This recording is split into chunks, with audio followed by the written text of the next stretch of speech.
அனி மேடம் வணக்கம். பிசிஓடிக்கு ஒரு வீடியோ போட்டீங்க. ஆமா. அந்த வீடியோ போட்டதுல இருந்து ஏகப்பட்ட கமெண்ட், ஏகப்பட்ட இன்பாக்ஸ்ல கேள்விகள். ஆமா. அந்த கேள்விக்கெல்லாம் பதில் சொல்ற மாதிரி இந்த வீடியோவை சொல்லி முடியுங்க. கண்டிப்பா. அதை எப்படி குடிக்கணும்ன்ற, எப்படி அரைக்கணும், எப்படி குடிக்கணும்னு கேக்குறாங்க. ஃபர்ஸ்ட் அதை சொல்லிடுறேன் நானு.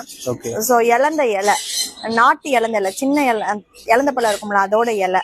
ஆமா, ஆக்சுவலா சின்ன இலந்த, பெரிய இலந்த, சீமை இலந்தன்னு நிறைய வெரைட்டிஸ் இருக்கு. ஆனா இதுல எடுக்க வேண்டியது நாட்டு இலந்த, சின்ன இலந்த பழத்தோட அந்த இலை. சோ அது ஒரு 10. ஓகே. 2 பூண்டு. ஓகே. ஒரு 6 மிளகு. ஓகே. இத அம்மியில மையா அரைக்கணும். மிக்ஸில அரைச்சீங்கன்னா அரைப்படாது. அம்மியில அரைக்கணும், தண்ணி படாம. ஆமா, தண்ணி படாம அரைக்கணும். ஏன்னா அந்த பூண்டுல இருக்க அந்த ஈரப்பதமே போதுமானதா இருக்கும். அத எக்ஸ்ட்ரா தண்ணி விட தேவையில்லை. அதை அரைச்சு அதை மோர்ல கலந்து குடிக்கணும். மோர்ல கலந்து. இது எப்படின்னா, பீரியட்ஸ் ஆகி செகண்ட் டே. ஏன் பீரியட்ஸ் ஆகி செகண்ட் டேன்னு எல்லாரும் கேக்குறீங்க.